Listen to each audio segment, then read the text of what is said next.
The following is a production of Texas Lutheran University. For more information, please visit tlu.edu. All right, welcome to TLU, everyone. Thanks for coming. Teachers, if there is a sign-in sheet by the cookies and refreshments, if you could please sign in and give me your email address, that way I can contact you about future talks in the physics department. It'd be a great way to be able to get a hold of you and let you know what's going on here. My name is Sean Hilbert. I'm a professor here at TLU, and I am very proud to be able to introduce our speaker today. Dr. Herman Batelaan is actually my advisor in graduate school. He was a great mentor and friend, so I'm very excited to have him here. He got his master's degree in 1987 in physics at the University of Leiden. Did I say it right? All right, sweet. In the Netherlands. And this one I'm really going to butcher, so I'm sorry. He got his PhD in 91 at the University of Utrecht. Utrecht. Could it close enough? Very nice. Also in the Netherlands. He had a postdoc in SUNY-Stony Brook, New York, and also in Austria, and then came to the University of Nebraska-Lincoln in 1996, where he is still at. He is now a full professor. He has gotten $2.5 million in grants in his career.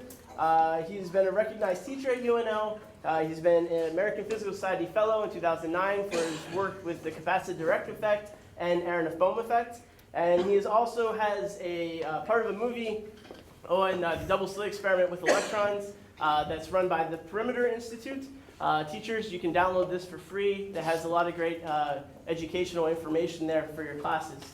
So you can see some work that he's done there. He's going to talk today about science fiction becoming reality. Thank you. Okay, well.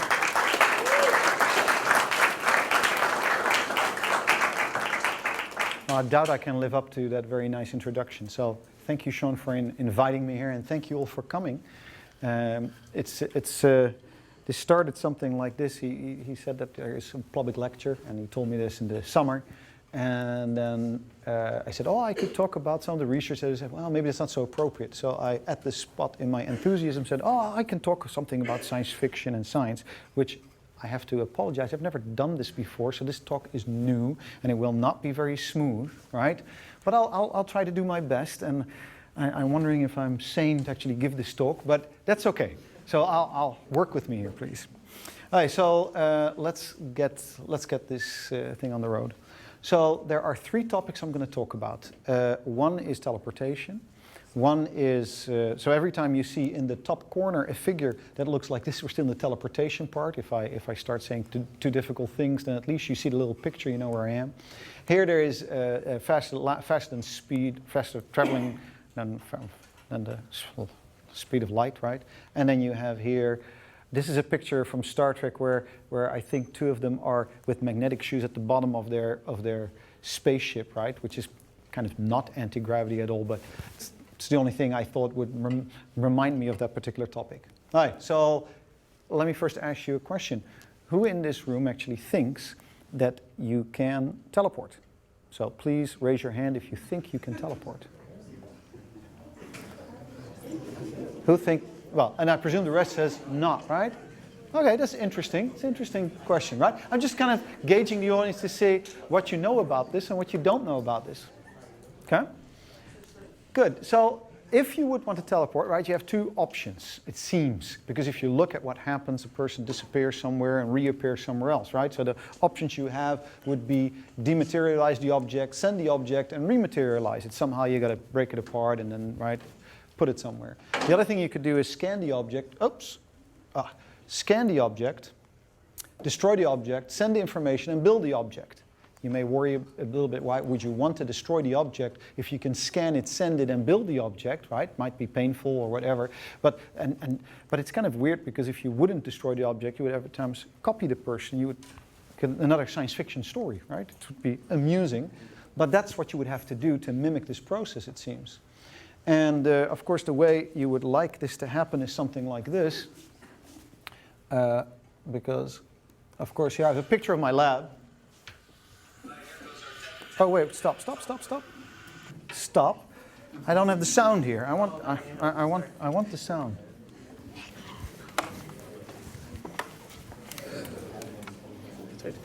Hang on. Give me a second. It's hard to see. Probably here. Well, let's try it again. Is that the right one?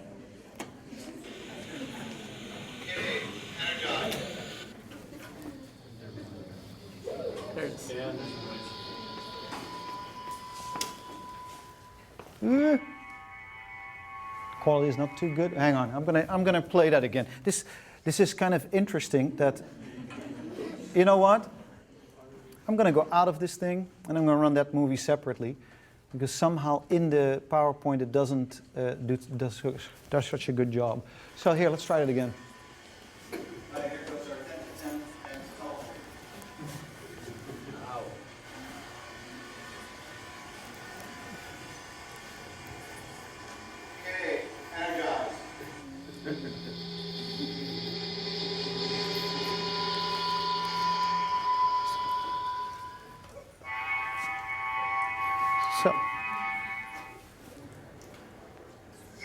So you can do it, right?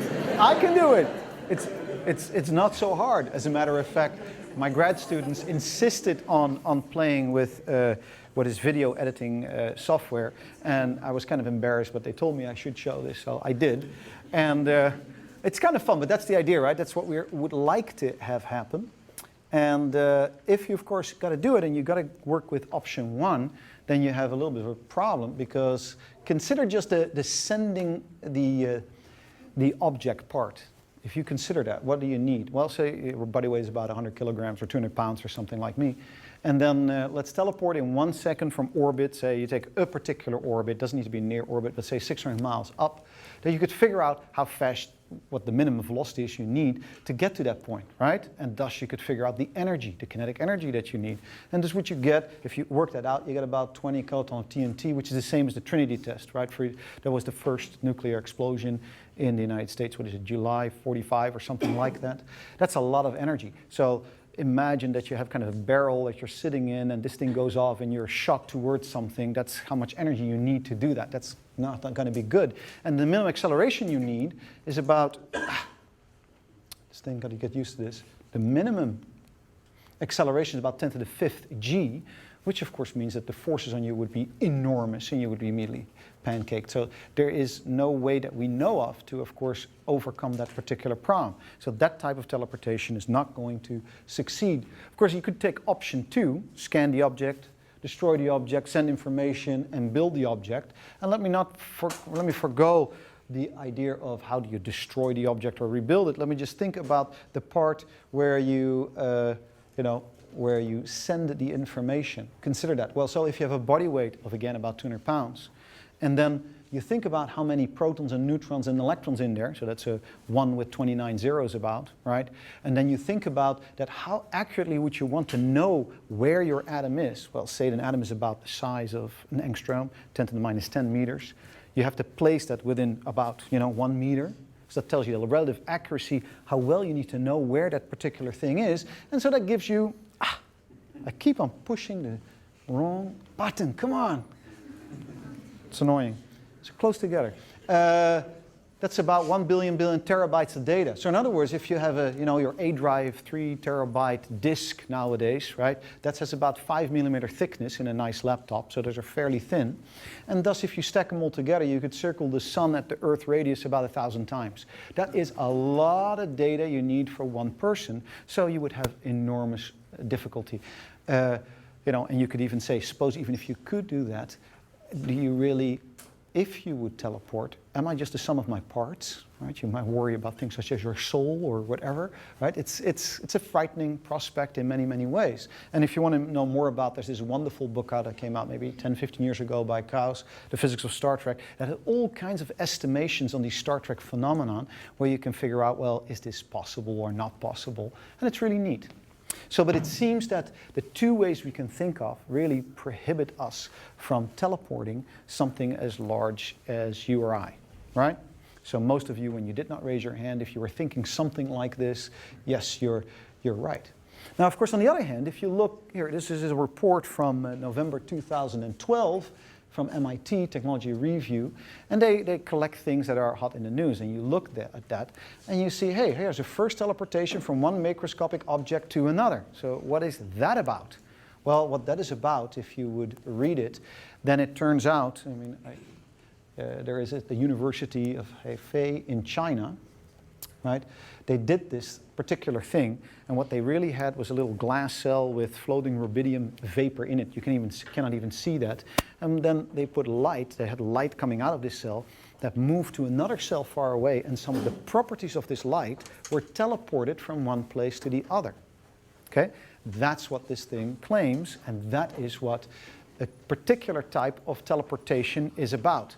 And of course, what are the words you typically see when people talk about teleportation? They see this in the context of, you know, the quantum internet, and then these atomic bunches kind of, you store there some information, right? And then you send it further. And so they have visions about having a quantum memory and a quantum router and a quantum internet. Everything you say with a normal computer, so you have a bit and you have a quantum bit, you have a computer, you have a quantum computer. But teleportation is at the heart of being capable of letting these systems communicate with each other, which would be a requirement. Okay? That's what people are thinking about, and a lot. At some point, I dabbled in this with my group a little bit. This was picked up by India's national newspaper among some places. It was kind of nice. And then they talk about something that we did, which is, we stored a single bit of quantum memory also in one of these vapor cells. And that was kind of a neat thing. And so at that time, I was kind of interested in that. However, I found that the technological difficulties were so vast, and I had other interests that I didn't pursue this much. But there's lots of people in the world working on this stuff. Yes? It's highly amusing. So what is this? Instead not teleportation, it is quantum teleportation. So what is this about? Now, and Sean, you have seen this in graduate quantum too, right? So if I would be in a graduate teaching my graduate quantum class, then we would go through a derivation of this particular circuit. But you need a couple of quantum mechanics classes at the physics department usually first to do it. So join the physics department here and figure all it out, right? They would love you if you would come here. Anyway, this is impossible for me to explain, but I will say some things about it, maybe something that it's not, because that may help at least to think about this a little bit. Another maybe interesting thing to say about this, that this was first done in 1997 in Anton Zeiliger's room in Innsbruck, and I happened to be next door to the place where he did this. And the second to last author, Harald Weinfurter, was actually the person I used to go skiing with in the Austrian Alps. Wonderful thing. And they were excited at the time, but I don't think even at that time they realized doing this research what a big buzz that would create. And if I had my thinking cap on, then I would have immediately joined that group, which I had the opportunity to. But I found my own research was much more exciting, which was a mistake, right? But you never know ahead of time. This is always the thing with science. But a wonderful place, and they did this. So what is this stuff? What do you need here? So there's two people. Let me quickly go over this, regardless that it's probably too technical.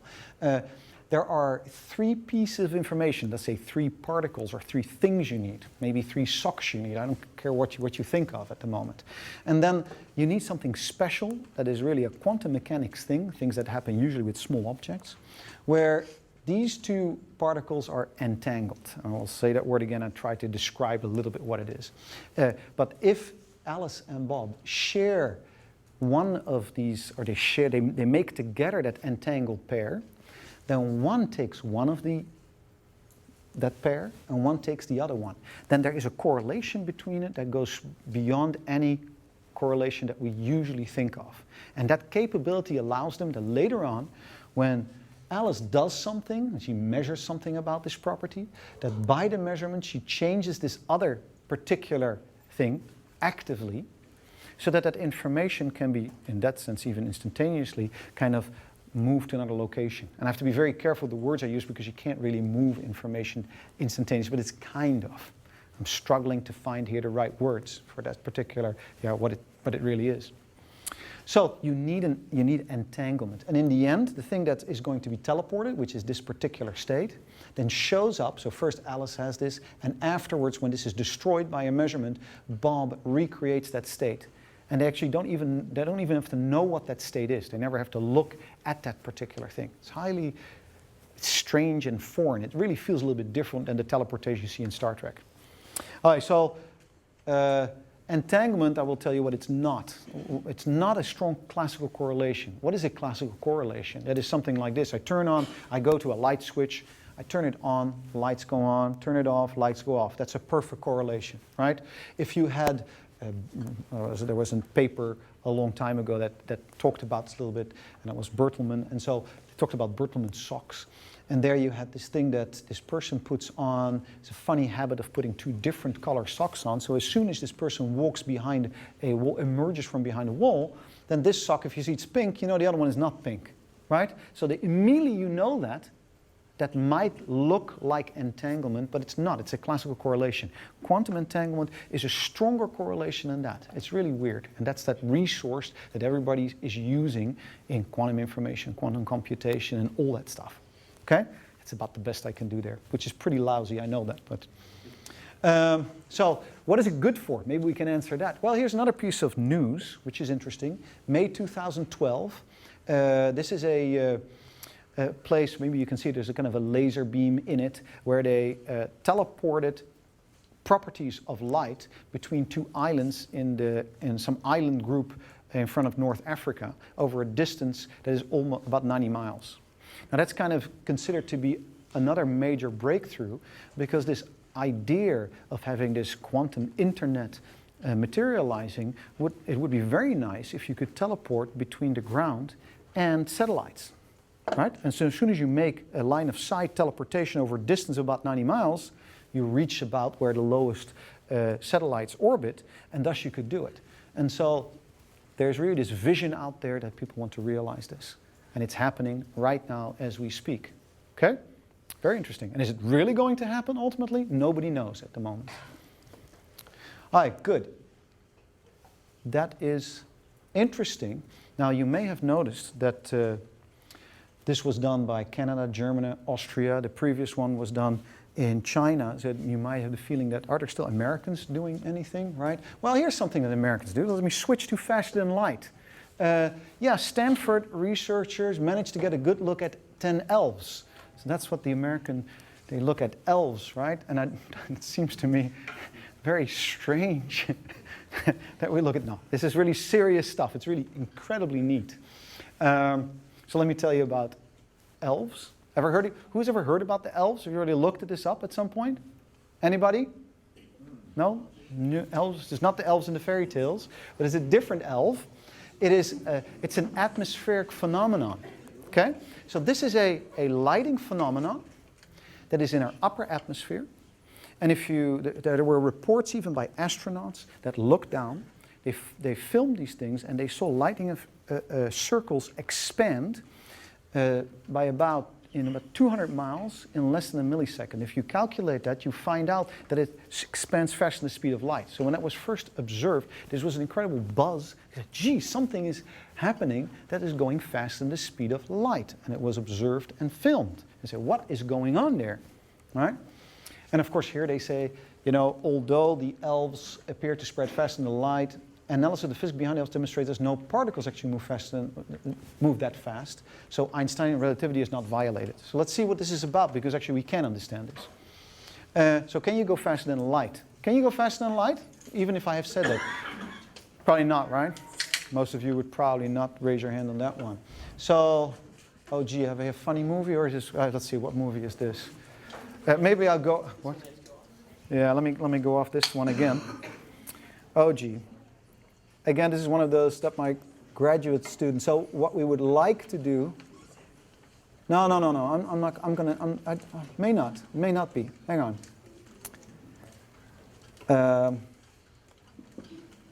Come on. It may not be. Yeah, this is actually movies of elves and sprites by the University of Alaska. Very nice.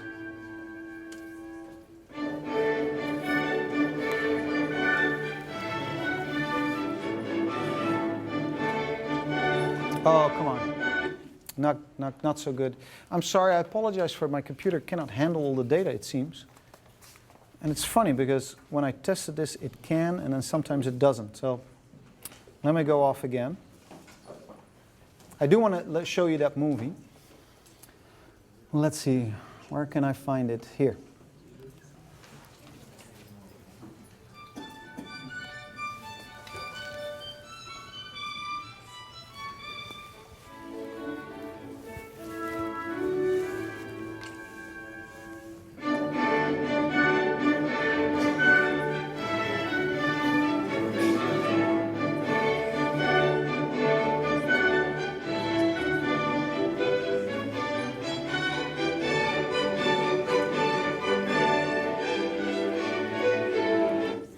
Now, if I stop it here for a second, I hope you notice in the meantime what the scale of these events is.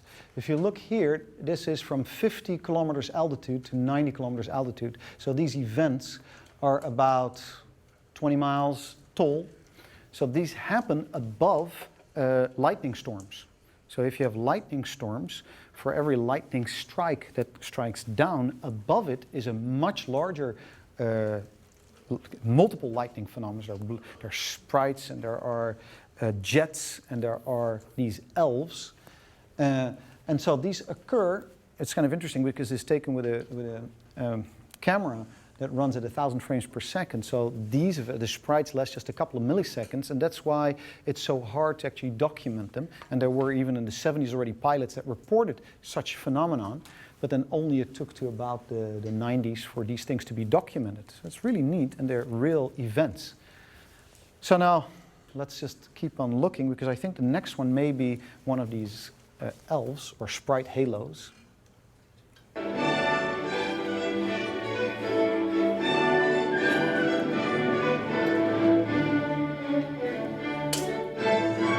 So that's much less spectacular, right? Just floop. Big flash, and that's kind of a disk that you see from the side, from the edge. All right. I think.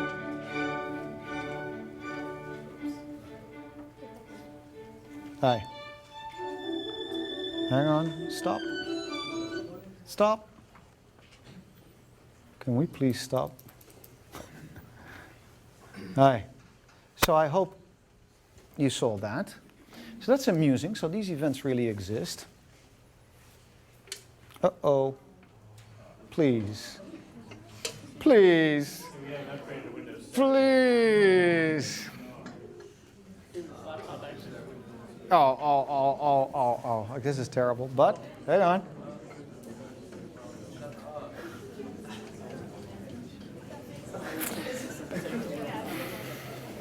Anybody ever suffer from this? Yes. Sorry, guys. Come on.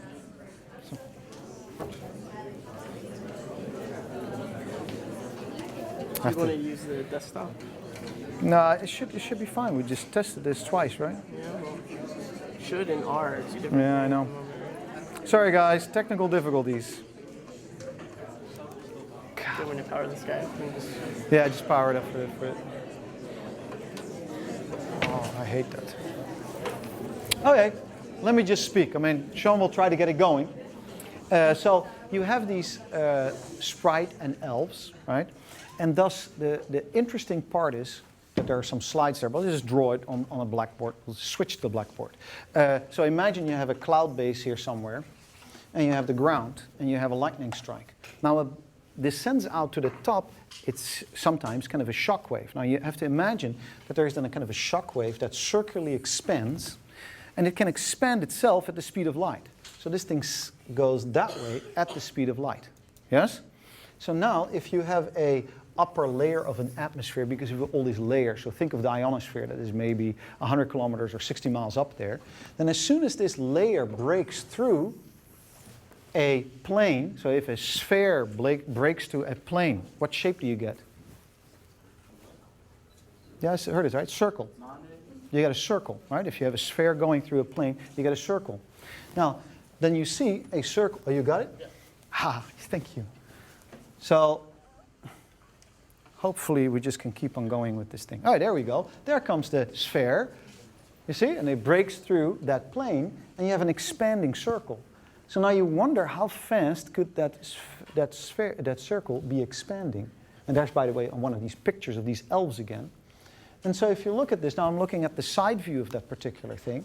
So imagine that you're going, from that first point breaking through that surface to the next one. Now, if this arrow indicates that this thing expanded with the speed of light, then whatever this crossing point between the sphere and the plane moved further in the same time than this sphere expanded. That means that this must go faster. Yes? So indeed, you can get phenomena that look like they go faster than the speed of light. And that's exactly what people see. Okay? So that's perhaps interesting. And there you have a mock-up picture of people. The other way, it's not limited to that phenomenon. It actually goes much further. So here's something, a little flash movie that we made. Suppose you put two patterns like this on top of each other with the same regularity, same periodicity. Then I can make this entire dark or line them up or something like this, right? Now what I can also do is, of course, put an angle in between them and get little bars. What you could also do is run these things so that they're going to move, like they're little waves that move forward. So I think of this as waves that move to the right, and the red dots kind of indicate the speed of the waves here, and these red dots indicate the speed of the waves there, right? Nothing too spectacular happens. Now if you change the wave, the periodicity a little bit, you've got already a pretty big effect. And if you change the speed of both of them a little bit, now you start seeing something perhaps a little bit interesting. You're getting patterns, what do you call them, right? They have certain names, but it's kind of like a shadow pattern. And that shadow pattern starts moving with a certain velocity if you follow that. But you may notice that this shadow pattern is overtaking those little red blobs.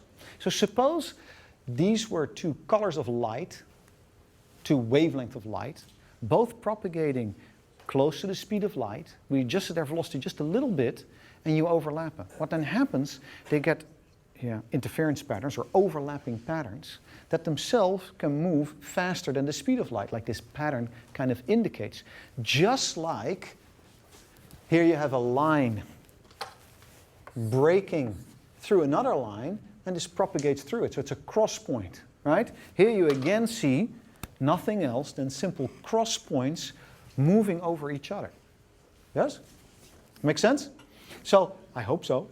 Now, I don't even need this to be at an angle. You could put it like this, and then you can indeed see that's called a group velocity. You have the official name for these things is that these lines move at a phase velocity, while the shadow pattern, let's say, moves at a group velocity. And the group velocity can be much faster than the phase velocity. And the phase velocity is the speed of light. So now, what you can even do is make pulses. So suppose I do not take one frequency. Well, if I take one frequency, I get the red wave, right? If I take two frequencies, maybe people know it, you get a beat phenomenon, much like if I don't know if some of you play violin or some guitar, if you want to tune two strings together, right? Then what do? You can, what is it? You pick which bar, the fourth or fifth bar or something like. You pluck two at the same time and you listen for a beat note. For those of you who play guitar or things like that, so this is a beat note. Now you can put many others there, and you can build out of many of those wavelengths. You can build a little bit of a packet. Okay, let me do it. Hopefully I'm getting slowly successful if I do it right. Seeing I'm making one big pulse.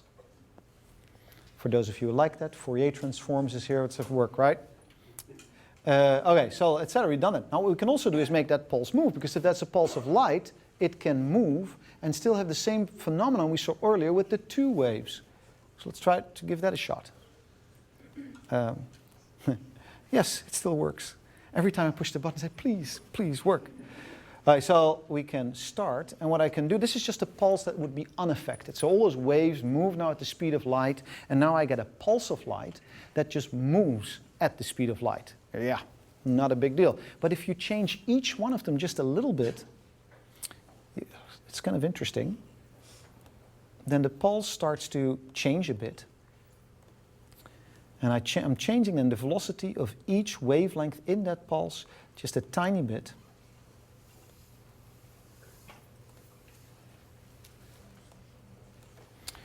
And then you get funny stuff. What you get is things where what you have to do with your eyes, you have to follow this pulse and then see where's the envelope going. Well, here's the envelope, right? You follow the top of that big pulse. And what you can also do is follow an individual peak. Now, what is faster, the individual little peaks in there or the envelope?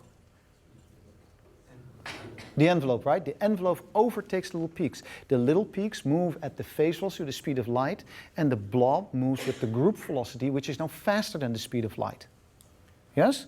That's what that thing says. Can you really do that? Can you make pulses of light move faster than the speed of light in this sense? Okay. Let's take a look at that. Let me quickly switch to here. Yes, you can do that. Here's, for instance, a news article in Physics World in July 2000. Laser smashes light speed record. Nature paper by a person by the name of Wang. And this was done in Princeton in the United States. And so indeed, here they reach 310 times the speed of light with a pulse of light. That's amazing, right? So yes, you can do that. You can go faster speed of light, but you have to be careful. The deal is if you attempt to send information with that technique, it fails. If you attempt to send energy, which is completely non-obvious to how to explain that, but if you try to do that, that fails too. So we still cannot send either particles or energy or information faster than the speed of light. But you can get phenomena that go faster than the speed of light. It's delicate, it's confusing, it is something that probably requires more research where people need to think hard about, gee, is this maybe good for something? What does this exactly mean? So it's different. Yeah? It's more subtle than what we usually think of going faster than the speed of light. You can also, by the way, if I would have changed how those waves move, you can also make the pulse much slower than the speed of light. So let me go one back. So here is it's interesting. Here is an experiment that was done by Lina Howell and Michel Lukin at Harvard. And they have some, and there's a comment here from Eric Cornell, a Nobel laureate, wonderful guy. And he describes how you can take a pulse of light and put it in a little cell filled with this rubidium vapor and make it very, very slow. So this is data that we took. We've done this too, just to confirm, because when I saw that first, I said, really? Can you make light that slow? Up to 10 meters per second? Yes, you can do that too. It's extremely strange. I mean, you start with a pulse that's about 2 miles long, and then the front end hits that piece of glass, kind of almost stops. The rest follows it in. It is all in the cell, and the cell at the front end comes out, boom, and comes out of it. And then Eric Cornell compares that to a train going in a tunnel. You see it disappear, and then suddenly the front comes out again. It's a very strange phenomenon, but they use this to, control pulses of light and trying to, again, it's almost like routers of information. That's what here the idea, what they think of using it for. But it's all based on the same idea that you just have two lines that go over each other.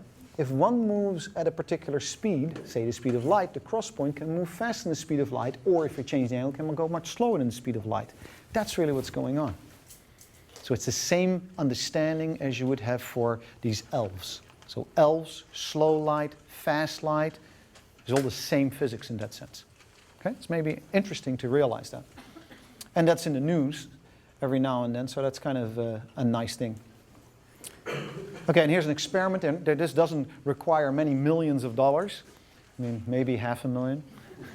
Okay, it's okay. But this is, this is a particular experiment where we also slowed light because it's nice to do. It's fun. Good. So could you really go to warp though? Because that's of course a different question, right? That would be much more fun. Now, this is again one of those movies. Oh my goodness. Oh gee. I'm going to immediately jump out of this because I'm not going to even tempted to do this in. And this is again due to my grad students. Try to illustrate what warp speed is supposed to be about.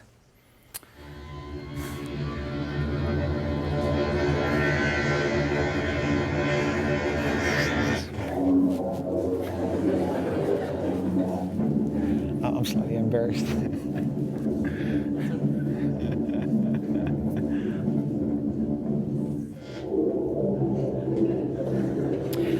So this is supposedly me in the spaceship, and you notice how the wind blows in the spaceship, right? I mean, yes.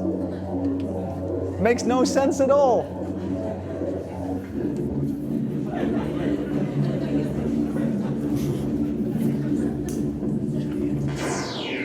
And here warp is obviously achieved. I mean, and they kind of twisted my arm. I had to show this. So again, I apologize. It's extremely embarrassing. All right, let's keep on moving. So that's what we would like to do, right? Or somewhat different. But actually, it's interesting. If you look, even in such places as Wikipedia, and be careful if you're a scientist in the physics department here, then of course your instructors will tell you that this is not a referenced or a refereed source of information. Nevertheless, lots of us use it to get acquainted with things. Not so bad. I love Wikipedia, to be honest. But there is a paper which is published in regular journals in 1994 by Michael Alcubierre. I'm not sure if I'm pronouncing it right, but he actually showed that there is a solution to Einstein's field equations, right, that looks like this, at least in two-dimensional space. There's a three-dimensional space equivalent, and it's something. You have to think about this as space is distorted. In general relativity, we often think that masses distort space. So if you have the Earth, it makes a dent in space, and other masses kind of fall into that dent in a sense. Okay, I'm doing the best I can there. And so the deal is, you could imagine that there is a kind of a funny mass distribution where here you have kind of a dent. So you put a lot of mass here, and that puts a dent in space. And here you have kind of what they call exotic matter that makes a bubble in space. Now, if you have this thing, this by itself moves through space. So the funny thing is, if a person would be inside this area, then relative to space, that person doesn't move. So never breaks the speed of light. But since that person moves together with this deformation of space, which can go much faster than the speed of light, then relative to the stuff outside, that person is moving faster than the speed of light. Okay?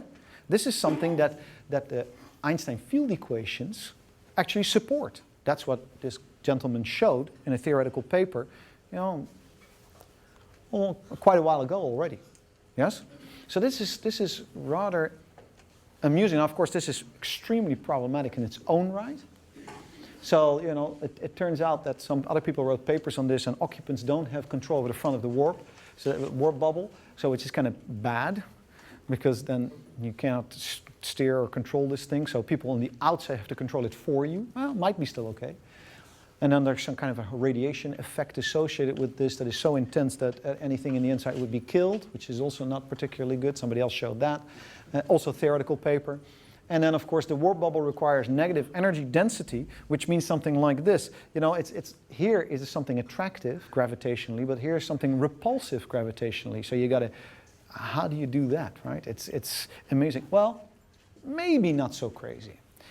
I mean, you probably have all heard, maybe at this point, of dark energy. Who's heard of dark energy? Some of you, right? So nowadays, the going idea is that our universe seems to be expanding at an accelerating rate.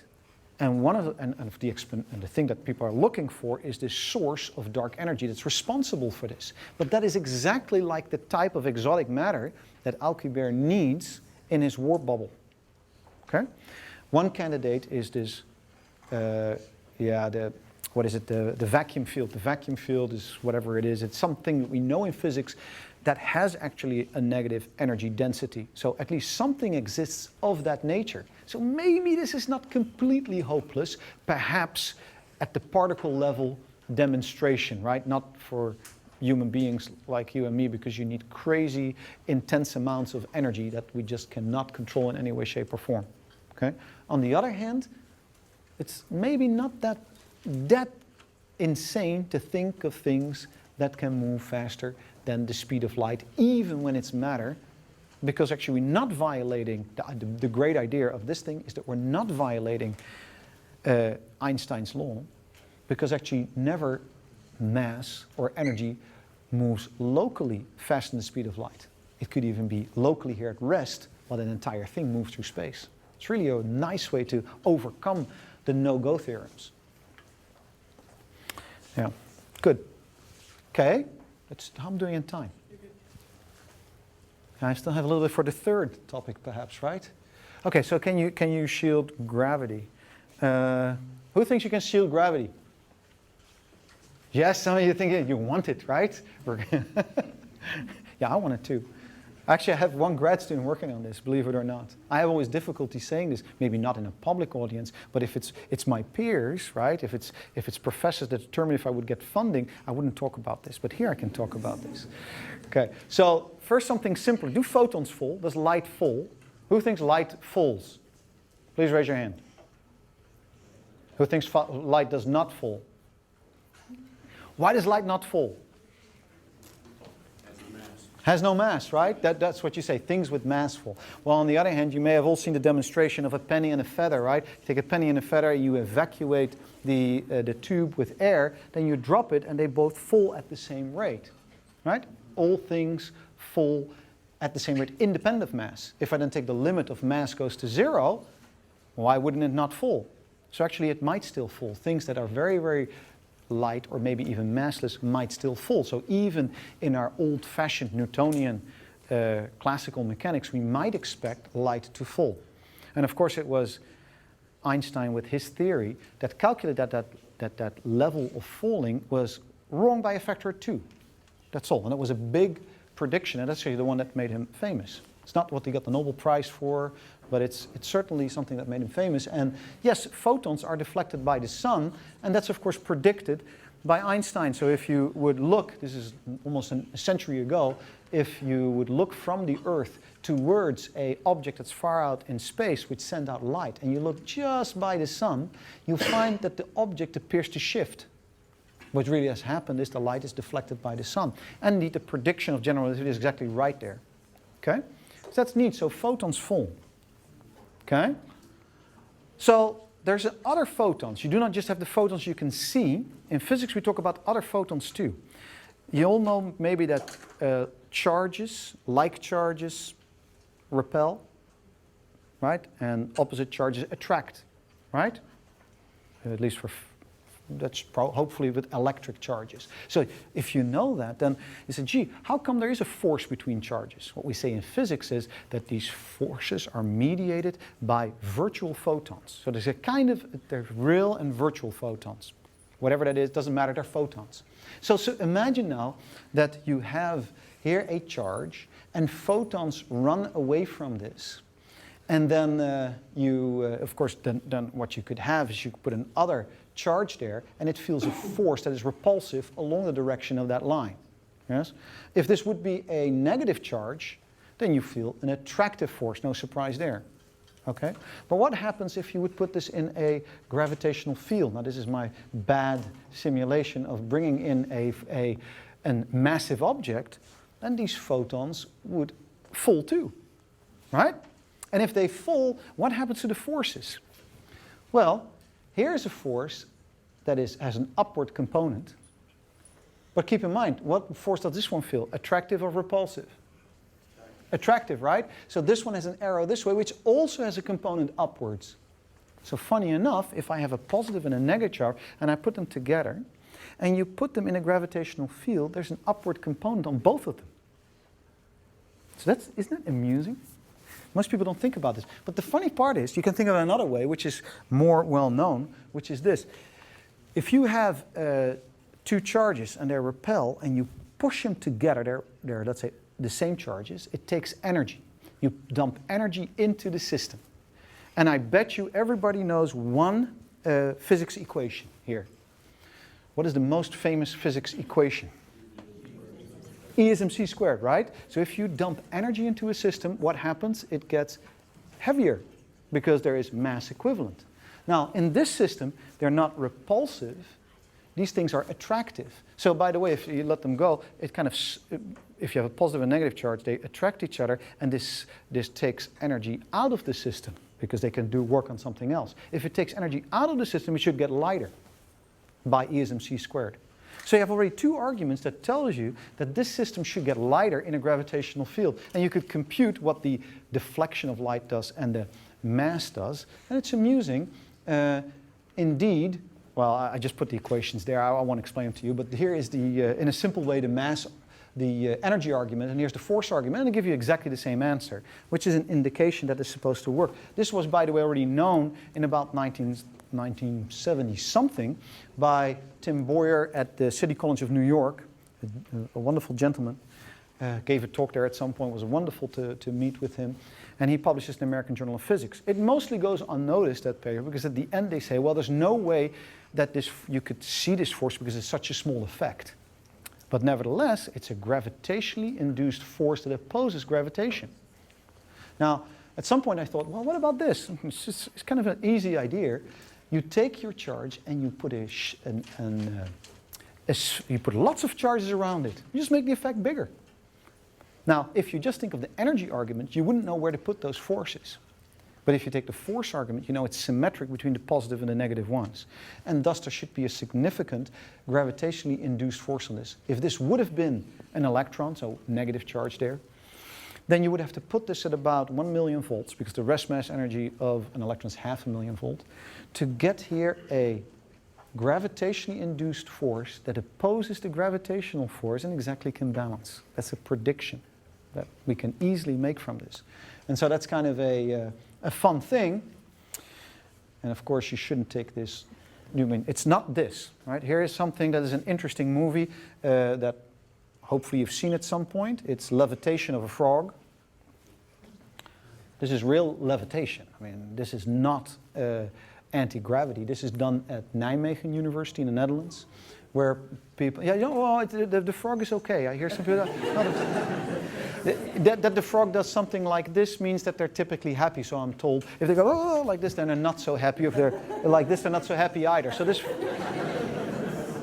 okay, so the frog is in, it's, I should have taken a picture of that, I didn't. It's a big magnet, and it is a magnetic, in the center of the magnet is a little bore, and there's a big magnetic field pointing this way. The magnetic field opens up, and as the frog is placed in there, little magnetic moments in the little magnets in the frog are induced that repel the magnetic field, and it's just like two magnets repelling each other. That's what it is. But you can do that with a frog at a scale, but it requires something like, if I remember correctly, something like 50 Tesla. No, it can't be that big, maybe 10 Tesla. Huge field. And it would be fun to do it with human beings because it would work for us too, and it seems to have no damage on the animal whatsoever. However, nobody's made a magnet with this big of a bore with a field that exceeds 10 Tesla. That's hard to do. I mean, you have enormous forces in these magnets, but that's not unthinkable. It would be nice to have that type of levitation, as opposed to vertical wind tunnels. If it's another form of levitation in a sense, right? It's all kind of neat. But this is not what I'm talking about. I'm talking, of course, about something where the force on the object is induced by gravity itself. So that means if it is like that, then if I take that shell far away from the Earth, there's no gravitational force and no gravitationally induced opposing force. But now I do nothing, I just bring it towards Earth. You get a gravitational force and an opposing gravitationally induced force, and they might balance, at least for a single electron. That's far cry from an actual object or a frog or a human being. But after all, it's fun to think about these things. And thus, let's see if this movie works. Then you would get something like this, right? This would be the hope. Again, with bad video editing in this case, you can get the effect.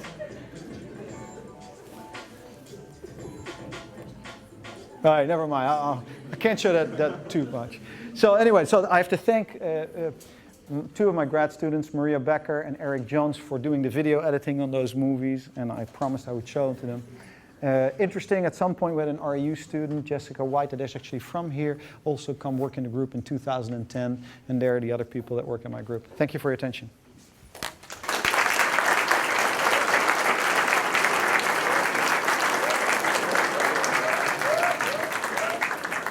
Any questions for Dr. Batelaan? I like questions. Any questions? Give people a chance to think. Question in the back. All right. Oh, there. So earlier you were talking about how the two light streams were put together and they were moving this way, another moving this way. that when they intersect, that they will move faster than the speed of light. Yes. Correct. So we can't put things on that faster. Yeah, you would hope to use that phenomena to slide something forward, right? Yeah, this is a thought that I've heard from other people too. Like, you could think of that light pulse and use something to surf the front of that pulse, right? That's kind of the idea, I think, right? You're talking about. And it's true, certainly, that you can use laser pulses to push particles forward. That's true too. Now, however, as soon as you start pushing a pulse, then as soon as this thing would start, that particle would start approaching the speed of light, then what happens to its energy according to Einstein goes to infinity. So the thing becomes immeasurably difficult to move, right? So you would need an incredibly large force to do so. And since you do not have the capability of making infinitely large forces, this thing will kind of fall through that pulse and lag behind. So yes, your idea is cool, but if you try to do it with a massive particle to make something move, you can still not break the speed of light. But it is a good idea. So is that also kind of like when you have a gas in a pressurized box and you superheat it and it starts going really, really fast back and forth, it just goes to it? Oh, no, this is okay. No, it's not the same thing. Interesting. That's nice to make associations there. That's good. I like that. Think about the speeds involved in a hot gas, in a typical hot gas, right? So, what is the speed of nitrogen or the vapor that I used in my rubidium cells? You typically talk anywhere from a couple of 100 meters per second to a couple of 1,000 meters per second. Speed of light, of course, is 3 times 10 to the 8 meters per second, or say 7 times around the Earth in 1 second. The velocities are so much vastly larger that with heating you don't get not anywhere near it, except maybe if you think of the interior of very dense stars, but then it's not just a heat associated with motion, because then you usually get other processes, radioactive processes, you get a plasma, you get a soup of stuff, which is much harder to describe anyway, but still we have seen nothing yet at all that either mass, information, or energy that can go faster than the speed of light, regardless that are phenomena faster than the speed of light. So although this is by the way very interesting, that what you're trying to do, right, is try to break a principle. And the same Nobel laureate I just mentioned, Eric Cornell, he gave at UNL at some point a talk, and he said, and he directed it to the students, and I love what he said. He said, there are lots of no-go theorems in physics, things you can't do. But that's exactly where the fun is, because the fun of trying to break those no-go theorems are, of course, a great exercise in trying to understand things. And if you get super lucky, you might break one, and then there's the next breakthrough, right? So I love what you attempt to do. There was another question there? Yeah, you talked about the gravitational shielding, and I missed the spot. You can't shield it, but what you're saying is you can oppose the force, it's a typical opposing force to make it levitation. It's not shielding at all. Well, hang on. This is the point I was trying to make, that it's a little bit different. Yes, it's somewhere in the middle in perhaps. It is not something where I take a charged particle, you put electrical plates, you turn on a voltage, and you oppose the two forces. Because after all, if I would take that system and remove the gravitating force, this thing would accelerate through, right? This system is the opposing force. Although it's electrical, it is gravitationally induced. So without gravity, that force goes to zero. So it's not like Lenz's law with electric field, It's gravitational. That's true. But so that's a very different flavor. I mean, do we know? I'm sorry? Maybe the rate of fall is so slow you don't recognize it. We did a demonstration with a magnet in copper tube. You see the fall, Oh. but here it might be so tiny you can't measure it. Yeah, true too. Yeah, that's a good point. Now, you can estimate how big those effects are. And these effects, for any system that at least these other authors or myself have investigated, the effect is always too small, can't see it, except for things such as free electrons in an enclosure. Now, there was one experiment in the 80s in Stanford where people reported to see the free fall of an electron. And it's kind of interesting because I follow up on it because I was curious if I could do the experiment myself to demonstrate this effect for the first time. And then I talked to people like Carl Wyman, Nobel laureate at Colorado, who worked at that time there, to say, hey, was that experiment right? And he said no, that he didn't believe that. Jerry Gabriel's guy at Harvard, who's just the antimatter trapping, he worked he knows about that shielding phenomenon, and he also says, no, the shielding is not right. So it's kind of a debated issue. Did people even see the free fall of an individual electron? That's a requirement. Then on top of that, you would have to put this in a 500,000 volt enclosure, which in principle would be possible, and then see if the free fall is affected to the point that it actually stops. Certainly this is a tall order, but it's kind of within the technical capabilities we have. And that would be fun, because that would be the first time anybody shows a gravitationally induced field effect. There are other ones where the binding energy is measured. There's one collaborator that wrote one paper with Dave Pritchard at MIT. He actually measured that if you put these two systems together, this binding energy, he just took there a molecule, then he measured the separate parts by making them go through a loop, right?